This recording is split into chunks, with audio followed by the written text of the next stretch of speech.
ሰላም ጤና ይስጥልን ክቡራትና ክቡራን የአዲስ ምንጭ ቤተሰቦች እንዴት ውላችኋል? በያላችሁበት የከበረ ሰላምታችን ይድረሳችሁ። ይህ በመምህር ታዬ ቦጋለ የተዘጋጀ በአዲስ ምንጭ ሚዲያ ላይ በየዕለቱ የሚቀርብ መራር እውነቶች በተጨባጭ እውነት የሚገለጡበት እቅጭ ቅጯን የተሰኘ መርሃ ግብር ነው። አርብ ሰኔ 12 ቀን 2018 ዓ.ም በየዕለቱ በአዲስ ምንጭ ሚዲያ ብቻ የማስተላልፈውን ልዩ ፕሮግራም አሁን ማቅረብ ጀምራለሁ። በዚህ አጋጣሚ ለአዲስ ምንጭ ሚዲያ ቤተሰቦች፣ ለጋዜጠኛና ዋና አዘጋጅ ውብሸት ታዬና ይህንን ቪዲዮ ለምታዩ ሁሉ ሰላም ይሁን በማለት በቀጥታ ወደ ሐሳቦች እገባለሁ። በዛሬው ዕለት ይዣቸው የምቀርባቸው ርዕሰ ጉዳዮች 3 ቢሆኑም በሚገባ የሚጠቅሙ ስለሆኑ እስከ መጨረሻው እንድትከታተሉና ይህንን ገጽ ሰብስክራይብ እንድታደርጉ በላቀ ትህትና እጠይቃለሁ። ሰርቶ ማስረከብ ትልቁ መርሃችን ነው የሚለው ድርጅታችን ቴምር ሪል ስቴት 8 ፕሮጀክቶችን ገንብተን ያስረከብን ሲሆን ሳር ቤት ላይ ከዚህ ቀደም 4 ሳይቶችን ለሽያጭ አውጥተን መጨረሳችን ይታወቃል።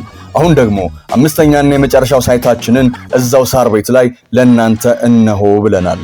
እንዲሁም ከ69 ካሬ ጀምሮ ባለ 1 መኝታ እስከ ባለ 3 መኝታ በ20% ቅድመ ክፍያ ብቻ ቀሪውን በ3 ዓመት ያለምንም ወለድ የሚከፍሉበትን እድል አመቻችተንላችሁ የቤት ባለቤት እናደርጋችሁ ዝግጅታችንን ጨርሰናል። እንዲሁም የገበያ ማዕከሎችን ስትፈልጉ ለነበራችሁ ደንበኞቻችን ዋና ዋና ቦታዎች ላይ በፒያሳ በቃሊቲ ገላንና እንዲሁም በመሃል ቡልጋራ ላይ ከነደንበኛው ይዘንላችሁ መተናል። ከ20 ካሬ ሜትር ጀምሮ ሱቆችን ያቀረብንላችሁ ሲሆን ያለምንም ተጨማሪ ወለድና በትንሽ ጊዜ ውስጥ ከፍለው የሚጨርሱበትን እድል አመቻችተንላችኋል። ለተጨማሪ መረጃና ሳይቱን ለመጎብኘት በ0928 83 12 19 ይደውሉልን። ቴምር ፕሮፐርቲስ የህልሞ ማረፊያ። መጀመሪያ አንድ ድምጽ ላሰማችሁና በዚህ ድምጽ ዙሪያ ማብራሪያ እየሰጠው ሊድ ይሄን ድምጽ በጣም አስፈላጊ ስለሆነ እንድትከታተሉት አጭር ነው። እኔ ማለት ነው በጣም ሀገሯን በጣም በፍቅር ከምትወድ ሴት አንዷ እኔ ነኝ። ማት ሰው ሊሰደድ አይገባም የምል ሴት ቢኖር እኔ ነኝ። ሰው መሰደድ አለበት እዚች ሀገር ላይ ሊኖር አይገባም የምል ሴት ደግሞ አሁን ላይ እኔ ነኝ። መንግስት ወይ ግደልን በቃ ማለት በቃ እንዲሰችት አድርገ ህይወታችን እንዲመስቀልቅልቅል አድርገ ማለት ህይወታችን ለምን አጨርሰንም በቃ አንዴ መተ በመሳሪያ ሁላችንንም እንዲህ በቃ የለም በቃ መከራችን አብዝተን መከራችን ከመታበዘው ለምን አገለን ምን አይነት ህይወት ነው እያኖርከን ያለው? ግን ምን አይነት መንግስት ነው የመጣው? ምን አይነት ህግ ነው ያለው? ምን አይነት እንዴ ሰርተን መብላት እንኳን አልቻለም ነው ወይ? ሆን ብላችሁ ያ ከሲስተም አስወጣችሁ የት እንሂድ? ሁለት ሀገር የለንም፣ መደበቂያ ሀገር የለንም። እንግዲህ ይሄን ድምጽ ሰምታችኋል። መንግስት ሆይ አለች ችኛዋ ልጅ ስትናገር መከራችንን ከምታበዛ ለምን አትገድለንም የሚል ኢየሩስ የተባለች አዲስ አበባ ውስጥ የምትኖር ሴት ድምጽ ሰማን። ለምን አትገድለንም? ለምን አትጨርሰንም? ጩኸቱ ወይም ለቅሶ ከፍየሏ ሞት በላይ ነው። የገረመኝ መልስ ልሰጥ የተነሳውበት ጉዳይ ኢየሩስ ያቀረበችው ሐሳብ ለሷ ሚዛን የምትደፋ ልጅ ሆነ አይደለም፣ መልስ የሚያስፈልጋት ሰው ሆነ አይደለም። ነገር ግን ታዋቂ የሚባሉ ፖለቲከኞች ጭምር ይህንን ቪዲዮ በቲክቶክ፣ በፌስቡክ፣ በዩቲዩብ፣ በኤክስ ትዊተር ገጽ ጭምር በመቀባበል ይሄ ድምጽ እንዲያስተጋባ አደረጉ። ይህንን ተከትሎ ደግሞ መንጋው መጫጫህና ማላዘን ጀመረ። መንጋው በጣም ጥቂቱ መንጋ። እዚህ ጋር ይሄ ነገር በጣም አስፈላጊ ስለሆነ ነው ማነሳው። በመጀመሪያ ደረጃ ጉዳዩ ምንድነው የተፈጠረው ነገር? እንግዲህ እቺ ኢየሩስ የምትባለች ድርጅት አላት። ከዚህ ድርጅት በምሽት የሚወጣው ድምጽ ከ78 ዴሲቤል እስከ 84 ዴሲቤል ይደርሳል። የተለያዩ ጥናቶች እንደሚያመለክቱት እና እንደሚያሳዩት በተከታታይ 85 ዴሲቤል ድምጽ እና ከዛ በላይ የሚሰማ ሰው ፐርማነንትሊ የማዳመጥ ችሎታው ወይም የመስማት ችሎታው ዳሜጅ ይሆናል። የማዳመጥ አለ፣ የመስማት ችሎታው ዳሜጅ ይሆናል። መስማት የተሳነው ወደሚሆን ይሸጋገራል ማለት ነው። አንደኛው ትልቁ መያዝ ያለባችሁ ያ የሚወጣው ድምጽ ከድርጅቷ ምን አይነት ድምጽ ነው ብላችሁ ታስቡ የደረሰባችሁ ታውቁታላችሁ። በተኛችሁበት ግርግዳችሁ እስከሚጮህ ድረስ ከፍተኛ የሆነ ዴሲቤል የሚያወጣ ድምጽ እያወጡ እያለ እንቅልፍ አሳጥቶ የሚያሳድራችሁ ሰው ሲፈጠር አንድም ወደ ፖሊስ ሄዳችሁ ታመለክታላችሁ፣ አንድም ግንፍል የሚል ሰው ከሆነ ዳይሬክት ሄዶ ወደ ግጭት ውስጥ ይገባል። እጅግ በቁሙ የሞተ ሰው ከሆነ ደግሞ ያንን ድምፅ እየሰማ ጆሮ እስከሚደፈን ቀኑን ይጠብቃል። ምን ያህል እንደሚያማርር ታውቃላችሁ። ኦኬ፣ ልጅቷ የምትኖረው በቂርቆስ ክፍለ ከተማ ነው። ድርጅቷ የድምፅ ብክለት ቁጥጥር አለ፣ የአካባቢ ጥበቃ ባለስልጣን አለ። ባለሙያዎች በመቀናጀት በምሽት ላይ የሚወጡ አላስፈላጊ ድምፆችን ለመቆጣጠር እና በኢትዮጵያ ፌዴራላዊ ዴሞክራሲያዊ ሪፐብሊክ ህገ መንግስት አንቀጽ 44 ላይ በግልጽ እንደተደነገገው ዜጎች ጤናማ በሆነ አካባቢ የመኖር መብት አላቸው። በዓለም አቀፍ ደረጃም የተለያዩ ሀገሮችን ተሞክሮች ብትመለከቱ በምንም ተአምር ከተወሰነ እንደየሀገሩ ሁኔታ ዴሲቤል በላይ ድምፅ ማሰማት አይቻልም። ይሄ ድምፅ እጅግ ስለረበሸ ማስጠንቀቂያ ተጻፈላት ከቂርቆስ ክፍለ ከተማ። ይህን ማስጠንቀቂያ ፈርማ ተቀበለች። ቀን አለው፣ ቁጥር አለው። ማስጠንቀቂያውን ፈርማ ተቀብላለች። ከዛ በኋላ ቀጥታ ሪፈረንሱ ወደ ማን ነው? ወደ ክቡር ጠቅላይ ሚኒስትር ዶክተር አብይ አህመድ። እቺ ልጅ የምታቀርበው ሀሳብ ክቡር ጠቅላይ ሚኒስትር ዶክተር አብይ አህመድን በቀጥታ የሚመለከተው ነው ወይ ብላችሁ ታስቡ። እሱ የሚኒስትሮች ምክር ቤት ሰብሳቢ ነው። የጦር ኃይሎች ጠቅላይ አዛዥ ነው። ሁሉንም ክልሎች የሚመራ የኢፌዴሪ ጠቅላይ ሚኒስትር ነው። ሽሮም ከገነፈለ ሽሮ ካረረ ከመረረ ጠቅላይ ሚኒስትሩን አይመለከተውም። በአዲስ አበባ ደረጃ ወረዳ የሚባል እርከን አለ። ክፍለ ከተማ የሚባሉ እርከኖች አሉ። በእነዚህ እርከኖች ውስጥ ደግሞ በጣም በርካታ የሆኑ ሴክተር መስሪያ ቤቶች አሉ።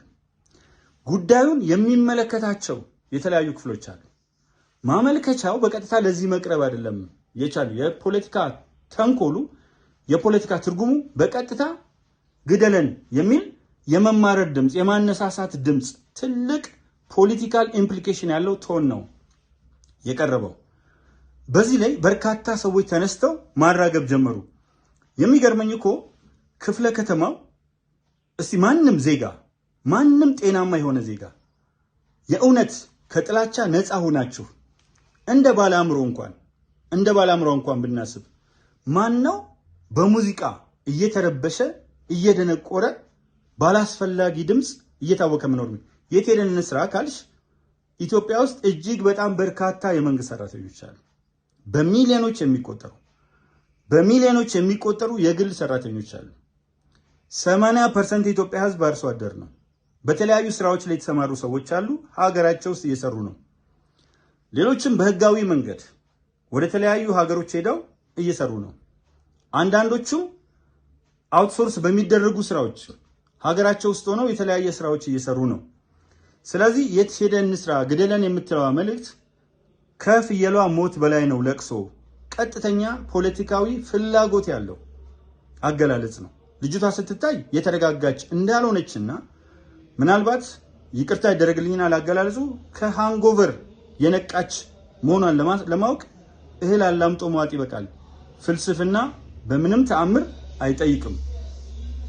አሁን አንዳንድ ጊዜ የድምፅ ብክለቶች ምናልባት አሁን ራሱ በዚህ ጋር የሚያልፍ ሞንታርጎ የጫነ ነገር አለ። ላይገባ ይችላል ድምፁ በጣም ርቀት ስላለው። ግን አንዳንድ ጊዜ ድብልቅልቅ ሲል ከተኛንበት ሁሉ የሚያነቃን ድምጾች አሉ፣ የሲኖትራክ የተለያዩ። ስለዚህ ዜጎች በኢፌድሪ ህገ መንግስት ደግመዋለሁ አንቀጽ 44 መሰረት በሰላማዊ ንጽህናው በተጠበቀ ባልተበከለ አካባቢ የመኖር መብት አላቸው። አንዱ ይሄ ነው። ይሄ ደግሞ ዓለም አቀፋዊ ነው። ስለዚህ በቀጥታ ወደ ጠቅላይ ሚኒስትሩ የመቀሰር ጉዳይ ያንቺን ጉዳይ ወረዳ ይጨርሷል። እጅግ ከበዛ ክፍለ ከተማ ይጨርሰዋል። እጅግ በጣም የመጨረሻ ደረጃ ከበዛ ክፍለ ከተማ ታመለክቻለሽ፣ ያልቃል። አሉ ተቋማት የት ሄደን እንስራ ምናምን የምትለዋ ነገር በጣም ቀጥተኛ የሆነ ፖለቲካዊ ትርጉም፣ ፖለቲካዊ ፍላጎት፣ ፖለቲካዊ መነሳሳት ያለበት መሆኑ የሚታወቀው ድምፅሽ ወዲያውኑ ላክሽው ለሶሻል ሚዲያ እና ደግሞ ትልቅ የፖለቲካ እውቀት አለን የሚሉ ሰዎች ጭምር ተቀባበሉት። ዓላማው በእያንዳንዷ ጥቃቅን ነገር ውስጥ በመንግስትና በህዝብ መካከል ያለውን መልካም ግንኙነት ለማሻከር የሚደረግ ጥረት ነው። ይሁንና የተበላ ዕቁብ ነው፣ ተነቅቶበታል። ይህ መንግስት ዜጎች ተሰልፈው 54 ሚሊዮን ተመዝግበው ከሌሊት ጀምሮ እስከ ሌሊት ድረስ ቆመው የመረጡት መንግስት ነው፣ በፊትም አሁንም በተመሳሳይ ሁኔታ። ስለዚህ እናንተ በምታስቡት ነገር እንደ ተነቃነቀ ጥርስ የሚወልቅ መንግስት አይደለም። በእርግጠኝነት ነው የምነግራችሁ። ምክንያቱም መሰረቱ ህዝብ ነው፣ ያውም ቀላል ያልሆነ ህዝብ፣ ከ100 ሚሊዮን በላይ ህዝብ። ስለዚህ በእናንተ ጫጫታ፣ በእናንተ ስም ማጥፋት፣ በእናንተ ጩኸት የሚቆም መንግስት እንደሌለ ገልጬላችሁ ወደሚቀጥለው ርዕስ ልለፍ። ሁለተኛው የማቀርበው ርዕስ ዩኤስ ዲፓርትመንት ኦፍ ስቴት ወይም የአሜሪካ ስቴት ዲፓርትመንት። ይሄ ማለት ከሌሎች ሀገሮች አንጻር ስናየው የውጭ ጉዳይ ሚኒስቴር የምንለው ነው። ሚኒስቴር እና የውጭ ጉዳይ ሚኒስቴር ህወሓትን በተመለከተ ያወጣውን መግለጫ ላንብብላችሁና በዚህ ዙሪያ ደግሞ ጃዋር የሰጠውን መልስና ከዚህ ጋር ተያይዞ ያሉትን ኢምፕሊኬሽኖች በሚገባ ለማሳየት ሞክራለሁ። መጀመሪያ ከዚህ ላይ ላንብብላችሁ። የአናውንስመንት ኦፍ ታርጌትድ ቪዛ ሪስትሪክሽንስ ፎር ኢንዲቪጁዋልስ ኢንቮልቭድ ኢን አንደርማይኒንግ ፒስ ኢን ኢትዮጵያ። ተመልከቱ። አናውንስመንት ኦፍ ታርጌትድ ነው ያለው፣ ታርጌት ያለው ኢላማ ያለው ቪዛ ሪስትሪክሽንስ የቪዛ ማዕቀብ ነው ያለውና ማን ላይ ነው ይሄን ያለው? ኢንዲቪጁዋልስ ኢንቮልቭድ አለ ኢን አንደርማይኒንግ ፒስ ኢን ኢትዮጵያ፣ ሰላምን በኢትዮጵያ ውስጥ አንደርማይን ያደረጉ ያጣጣሉ፣ የናቁ ሰላምን የጠሉ ሰዎችን ለይተን ታርጌት አድርገን የምናወጣው ነው ካለ በኋላ በደንብ አድርጌ ላንብብላችሁ።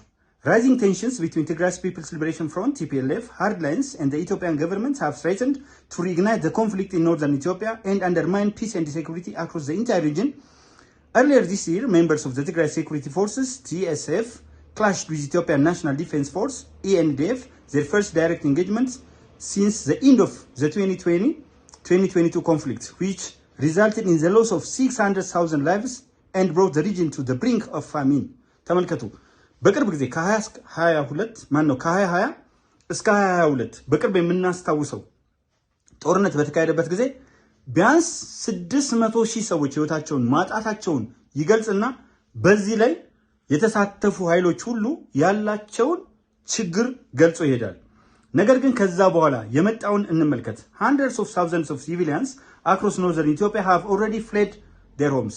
በመቶ ሺዎች የሚቆጠሩ ሰላማዊ ዜጎች ቀያቸውን ለቀው ለመሰደድ ተገደዋል ይልና fearing a return to war ወደ ጦርነት መመለስን ፈርተው ነው ይሄን የሚያደርጉት ካለ በኋላ today ይላል pursuant to his authority under section 212 ካለ በኋላ ይገልጽና of the Immigration and Nationality Act Secretary Rubo is taking steps to impose visa restrictions on hardline members of the TPLF and their immediate family members.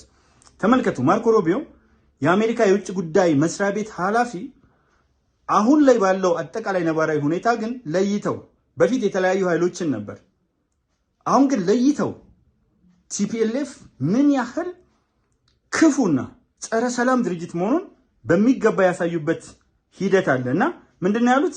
ቪዛ ሪስትሪክሽንስ ለነሱና ለቲፒኤልኤፍ ሜምበርስና ለፋሚሊ ሜምበርስ ለቤተሰቦቻቸው ጭምር ቪዛ ሪስትሪክሽን አውጥተዋል ይላል።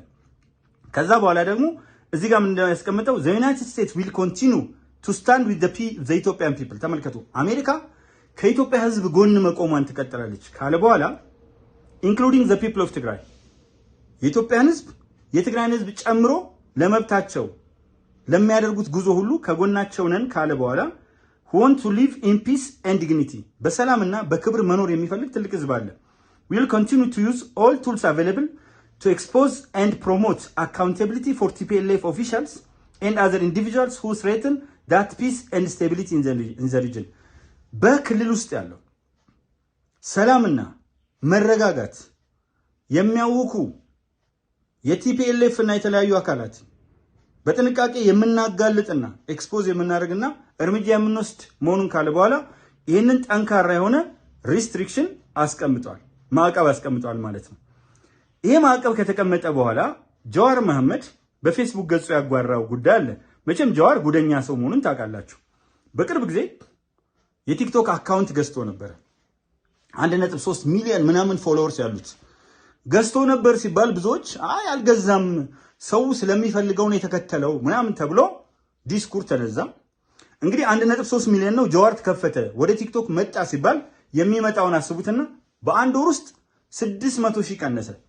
ተመልከቱ። ጀዋር ወደ ቲክቶክ መጣ ሲባል ወደ ቲክቶክ የፈለሰውን ጨምረን በፊት ይከተሉት የነበሩት ሰዎች በሙሉ ትተውታል ማለት ነው። 600 ሺህ ከላይ ስታዩት ዝም ብላችሁ ስታነቡ 600 ሺህ ነው የቀነሰው። ግን ጀዋር ወደ ቲክቶክ መጣ ሲባል የተከተሉት የጀዋር ደጋፊዎች በሙሉ ላጥ ብለው በአንድ ጊዜ በአንድ ወር ውስጥ 600 ሺህ ልጄ መፈጥፈጥ እንደ ጀዋር በዘራችሁ አይድረስ ተፈጠፈጠ አልኳችሁ ቁልቁል ወርዶ። ከዛ ደግሞ ጀዋር መሐመድ ለራሱ ይሄ ኤንፒዲ ያለበት ብያችኋለሁ። ናርሲሲስቲክ ፐርሰናሊቲ ዲስኦርደር በጣም ያጠቃው ሰው ነው።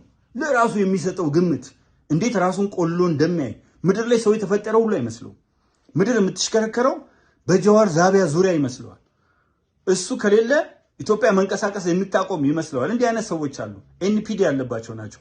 አንብቡት በእናታችሁ። ናርሲሲስቲክ ፐርሰናሊቲ ዲስኦርደር ያለባቸው ሰዎች ምን አይነት ባህሪያት ያሳያሉ? እንደው ምናልባት አንድ ቀን ላብራራ እችላለሁ። እና እንዲህ ያለ ጀዋር ሲያነጅብ እኮ ደግሞ አይቻልም። ዋሽንግተንስ ኒው ሳንክሽንስ ኦን ቲፒኤልኤፍ ሜይ አክሰለሬት ኮንፍሊክት ራዘር ዛን ፕሪቨንት ኢት። ይሄ ዋሽንግተን አለ እንግዲህ አሜሪካ ዲፓርትመንት ኦፍ ስቴት ዋሽንግተን ሲባል ሰምቷል። ዋና ከተማ በዋና ከተማ ሲጠራ የፖለቲካል ሳይንቲስቱ እና ዋሽንግተን አዲስ ማዕቀብ በቲፒኤልኤፍ ላይ ጥላለች እና ይሄ አለ ጦርነቱን የበለጠ የሚያባብሰው ነው የሚሆነው ከመከላከል ይልቅ። ሂር ኢዝ ማይ ቴክ አመለካከቴ ወዲህ ነው አለና the United States has announced visa restrictions on selected TPLF leaders and their families, hoping to deter them from pushing Tigray back into war with the federal government. Will this sanction achieve its intended objectives? I doubt it. In fact, I feel it may have the opposite effect. ምንድነው ያለው? የአሜሪካ መንግስት ዲፓርትመንት ኦፍ ስቴት የጣለው ማዕቀብ በኢትዮጵያ ውስጥ ያለውን ችግር ያሻሽላል ወይስ ያባብሳል? እኔ ጥርጣሬ አለኝ። ሪቨርስ ኢፌክት ነው ያለው፣ ያባብሰዋል አለ። ይሄ ሰውዬ አሁን እንግዲህ ፖለቲካ አውቃለሁ ብዬ ነበር ለማለት ነው። ህወሓት የጦርነት ነጋሪት ጎስሟል። ወጣቶችን እያፈሰ ነው። ረቂቅ ደንብና አውጥቶ በደንቡ መሰረት ከ5 ዓመት እስከ 25 ዓመት ማንም ሰው የሚቃወም እንዳይሄዱ የሚያደርግ ያልተመዘገበ ያልወጣ ብሎ የመጨረሻ የጣረ ሞት ጩኸቱን እያሰማ የ76 ዓመት እናት እያሰረ ህወሓት ባለው የጦረኛ ባህሪ ያለ ጦርነት እንደማይኖር ስለሚታወቅ የጀዋርን ፍልስፍና የፖለቲካ ችሎታና ብቃት የሚጠይቅ አይደለም። ደመና ጥቁር ብሎ ጫፍ ድረስ ይደርስ ይዘንባል ብሎ ማለት ትንበያ አይደለም። የሜቴሮሎጂ እውቀት አይጠይቅም። የአንድ አካባቢ አህያ ጆሮዋን ካቆመች ይዘንባል በቃ። ስለዚህ ጀዋር ለራሱ የሰጠው ግምት እና ዘ ኦፖዚት ኢፌክት ሊኖረው ይችላል፣ ተቃራኒው አለና at this stage the TPLF has only two choices አለ። በዚህ ስቴጅ ቲፒኤልኤፍ ሁለት አማራጭ ይቀርባል። የተወሰነ ነው፣ ብዙ አላነብም። ፋይት ኦር ሰረንደር፣ መዋጋት ወይም እጅ መስጠት። ኤክስተርናሊ the federal government has still tightened the screws ምናምን ነገር እያለ ይቀጥላል እና ቲፒኤልኤፍ ሁለት አማራጭ አለው፣ መዋጋት ወይም መቀጠል። በነገራችን ላይ ሰላምን ቲፒኤልኤፍ ማን ከለከለው? ሁለት አማራጭ አለው የሚለው የፕሪቶሪያው ስምምነት ተቀምጧል። የትግራይ ህዝብ የሚያነሳው ጥያቄ ካለ እንደ ማንኛውም የኢትዮጵያ ህዝብ ጥያቄው እንዲመለስ ሁላችንም በጋራ እንታገላለን። እንቁ የሆኑ ልጆች ትግራይ አላት። የጀዋርን አፈቀላጤነት አይፈልጉም። ስለዚህ ጥያቄ ካለ የትኛውም ህዝብ የትኛውም አካል ያለው ጥያቄ የሚመለስበት ናሽናል ኮንሰልቴሽን አለ፣ ብሔራዊ ምክክር አለ፣ ብሔራዊ ውይይት አለ። በእነዚህ ምክክሮችና ውይይቶች የማንፈታው ቋጠሮ አይኖርም። እያንዳንዱ ነገር ተወያይተን መፍታት የምንችልበት እድል ሰፊ ነው። ይሄ ሆኖ እያለ ጀዋር እንደምታውቁት በእንግሊዝኛ ሲጽፍ ታሳቢ የሚያደርገው ኃይል አለ። የሚሰሙት ይመስለዋል። ልክ አሜሪካ ያዛ ሁሉ ምሁራን ሀገር፣ አሜሪካ ሁሉ ጊዜ የምትቆመው ለብሔራዊ ጥቅሙ ነው። አለቀ። የትኛውም ሀገር የሚቆመው ለብሔራዊ ጥቅሙ ነው፣ ለነፍሱ አይደለም፣ ለስጋው አይደለም፣ ሌላው ሀገር አስቦ አይደለም። ቢሆን ኖሮ እኮ ያየናቸው ነገሮች በሙሉ ዓለም ላይ አይፈጠሩም ነበረ። ትላንትም ለማብራራት ሞክሬያለሁ። ስለዚህ ወይም ከዚህ አኳያ የጀዋር ጩኸት የወደቀ የፖለቲካ ስብናውን ለማንሳት የሚያደርገው ጥረት ጭራሽ ተንጠራርቶ እንደው የአሜሪካ መንግስት የሚሰማና ጀዋርን በጀዋር አማካይነት ሐሳቡን የሚቀይር እኔ እኮ ሰዎች ለራሳቸው የተለያየ ግምት ሊሰጡ ይችላሉ። በጀዋር ደረጃ ወደ ላይ ከፍ ብሎ እንደዚህ የመፈጥፈጥ አይነት ሂደት ግን በጣም የሚያሳዝን ነው። ፍላጎቱ ሁልጊዜ እንዴትም እንደዛም ብሎ ኢትዮጵያ ውስጥ ሰላም እንዳይገኝ ማድረግ ነው። እንግዲህ የአሜሪካ መንግስት ከኢትዮጵያ ህዝብና ከትግራይ ህዝብ ኢንክሉዲንግ የትግራይ ህዝብ ጎን ነኝ፣ በየትኛውም ችግራችሁ ውስጥ ከጎናችሁ ነኝ የሚል መልእክት ሲያስተላልፍ ይህን ሲያደርግ እኔ ግን ሪቨርስ ኢፌክት ስለሚኖረው ዝም ብትሉ ይሻላል። በህወሓት ላይ ማዕቀብ ማድረግ አማራጭ ስለሚያጡ ህወሓቶች አዜብ መስፍን እኮ ዩጋንዳ ነው ያለችው። ወደ ጦርነት ይገባሉ፣ አማራጭ ያጣሉ። እንዴ ህወሓቶች እኮ ዱባይ መኖር ይችላሉ። ከበቂ በላይ ገንዘብ አላቸው። ከበቂ በላይ ሀብት አሰባስበዋል። ከበቂ በላይ ኢትዮጵያን ዘርፈዋል። ሜቴኮች እኮ ናቸው። ከፍተኛውን የዝርፊያ ሰንሰለት አድርገው ፋይናንሻል ሳይሆን ኢኮኖሚክ ኢምፓየር የፈጠሩ ሰዎች ናቸው። በዩጋንዳ አዜብ መስፍን ከ4 ቢሊዮን ዶላር በላይ አስመዝግባ በልታ ሁለተኛዋ ባለሀብት የሆነች ናት። ሌሎቹ ደግሞ ከዚህ በላይም የዘረፉ ናቸው። እሷ አለሁበት በሚል ከሚደርሳት ትርፍራፊ የወሰደችው ነው። ኢትዮጵያን ግጠዋታል። ከ50 ቢሊዮን ዶላር በላይ አሸሽተዋል። ስለዚህ አሜሪካ ብቻ የሚኖሩ አስመሰላችሁት? ምን አውሮፓ የለም እንዴ? ሰንሰለታቸው የለም? አውሮፓ ቪዛ ሪስትሪክሽን ለመላው ዓለም ነው እንዲያደርገችው አሜሪካ። የአሜሪካ ዲፓርትመንት ኦፍ ስቴት ሌሎችን ሉዓላዊ የሆኑ ሶቨሬን ስቴትስ ገቨርን የሚያደርግ ህግ ነው እንዲያወጡት። የዩናይትድ ኔሽንስ ህግ ነው እንዴ? ዩኤን ነው እንደ ሪስትሪክሽን ያወጣው። ስለዚህ ይህን ስትመለከቱ እነዚህ ሰዎች መሰረታዊ ፍላጎታቸው ምን እንደሆነ ይገባቸዋል። በእያንዳንዱ ባገኙት አጋጣሚ ቅድም የጠቀስኳት ልጅ አለች ኢየሩስ። ከኢየሩስ ቅድም ካሰማኋችሁ ድምፅ ጀምሮ መሰረታዊ ፍላጎታቸው እንደምን ብናደርግ መንግስትና ህዝብን ልንለያይ እንችላለን። ሮጠው የመጨረሻ አጀንዳቸው ምንድን ነው? የሽግግር መንግስት። ስለዚህ ወደ ሽግግር መንግስት ለመሻገር አስቻይ ሁኔታ ይፈጥርልናል ብለው የሚያስቡትን እንዴት አድርጋችሁ ነው የምታሻግሩን? ወዴት ነው የምታሻግሩን? ወደ ምንድን ነው የምትወስዱን? ይህንን እኮ በደንብ ደጋግሜ ልነግራችሁ ይገባል። ወዴት ነው የምታሸጋግሩን? ህወሓቶች ስትሰሩ የነበራችሁትን 27 ዓመት እናውቃለን እኮ። የከፋፈላችሁን እናንተ ናችሁ። ህዝብ በሰላም አብሮ እንዳይኖር የመጀመሪያውን ነገር የአንበሳውን ድርሻ የምትወስዱት እናንተ ናችሁ። 27 ዓመት እኮ ግጣችሁናል፣ ገላችሁናል፣ ኮዳን ጠልጥላችሁበናል። ሰብአዊና ዲሞክራሲያዊ መብታችንን ረግጣችኋል። አብሮነታችንን አበላሽታችኋል። የራሳችሁን ገዳይ ስኳድ አዘጋጅታችሁ ገላችሁናል። እኛ ስለቆምን እኮ አይደለም። ማይታወቁ ይመስል ዛሬ ህወሓቶች መጥተው አርቲስት ኤቢሲ አዱኛን ከመኪና ኋላ ልንገራችሁ ያልጎተታችሁ ይመስል በኦሮሞ ብቻ ብንወስድ አንድ ቀን ሲቀረው ቢሾፍቱ ሆራ አርሰዴ የተከበረውን የኢሬቻ በዓል ሩጫ አካሄዳችሁ ቦታ ይዛችሁ ጭስ ለቃችሁ አጥንታችሁ ገደል ከታችሁ እኮ 800 ኦሮሞ ገላችኋል። ከአብዲ ኢሌ ጋር በመተባበር እነ ጀነራል ኳርተር እነ ኮሎኔል ገብረዲላ ሄጎ የሚባል ከ35,000 በላይ ሰራዊት እንትምላችሁ ወንድማማች ከሆነ ከሶማሌና ከኦሮሞ ህዝብ እኮ ከ1 ሚሊዮን በላይ ኦሮሞ ከሶማሌ እንዲፈናቀል አድርጋችኋል። ወለጋን፣ አምቦን፣ መላውን ኦሮሚያ እስከ ሞያሌ ጫፍ ድረስ ስታሰቃዩና ስትረሽኑ ቆይታችኋል። ወጋጎዳ ብላችሁ ወላይታን ጨፍጭፋችኋል። ሎቄ ላይ ሲዳማን ጨፍጭፋችኋል። በእናንተ ያልተጨፈጨፈ ጉራጌና ስልጢን ከመርካቶ በእቅድ አፈናቅላችኋል። ንገሩን ካላችሁን አፋር ላይ ወያኔ የሚባል ዛፍ ተክላችሁ ሻቢያ የሚባል ዛፍ እየተጠመጠመበት አፋርን የማጥፋት ሊትራሊ የማጥፋት እንቅስቃሴ ጄኖሳይድ ፈጽማችኋል። በአፋር ላይ ወልቃይት ጠገዴ፣ ሰቲት ሁመራና ራያ በቋንቋቸው እንዳያለቅሱ አድርጋችኋል። ኮሎኔል ደመቀ ዘውዱን እንኳን ለመግደል ሄዳችሁ ጥቅምት 5 የተቀጣጠለ ትግል አለ። የወልቃይት ማንነት ጥያቄ ያነሱ የነበሩ ሰዎች እና ወደ ኋላም ደግሞ መለስ ብላችሁ እነ መሪጌታ አግማሴ ቤተሰባቸው እንኳን እርም እንዳያወጣ አስከሬናቸውን የት እንዳደረጋቸው አይታወቅም። ብዙ ልናነሳቸው የምንችላቸው ነገሮች አሉ። ብዙ የምናነሳቸው ነውሮች አሉ። እናንተ ከአማራ ጽንፈኞችና ከኦሮሞ ጽንፈኞች ጋር ሆናችሁ ኢትዮጵያን ወደ ምን ልታሸጋግሯት ነው?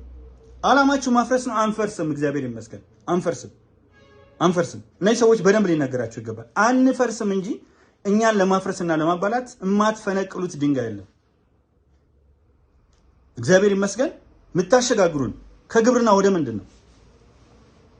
ማዳበሪያ ለገበሬው በተዘጋጀበት፣ ምርጥ ዘር በተዘጋጀበት፣ ገበሬው እያመረተ ውጤት እያስመዘገበ ባለበት፣ ሀገራችን በውጪ ንግድ የትናየት እያደገች ባለችበት፣ የመኖሪያ ቤት 580,000 በአጭር ጊዜ ተገንብቶ 1.5 ሚሊዮን ለመገንባት የመሰረት ድንጋዮች ተጥለው እየተንቀሳቀሱ ባለንበት፣ አየር መንገዳችን ከ7 ሚሊዮን በአመት ማጓጓዝ ሰው ተነስቶ ወደ 100 ሚሊዮን እያደገ፣ በቱሪዝም፣ በኮንስትራክሽን፣ በማይኒንግ በአይሲቲ በእያንዳንዱ ዘርፎች በግብርና እድገታችን እየተመነደገ ዓለም እየመሰከረለት እያለ ዓለም የፈለገውን ሊል ይችላል። ለምሳሌ ኢትዮጵያ G7 ውስጥ አልገባች ምናምን።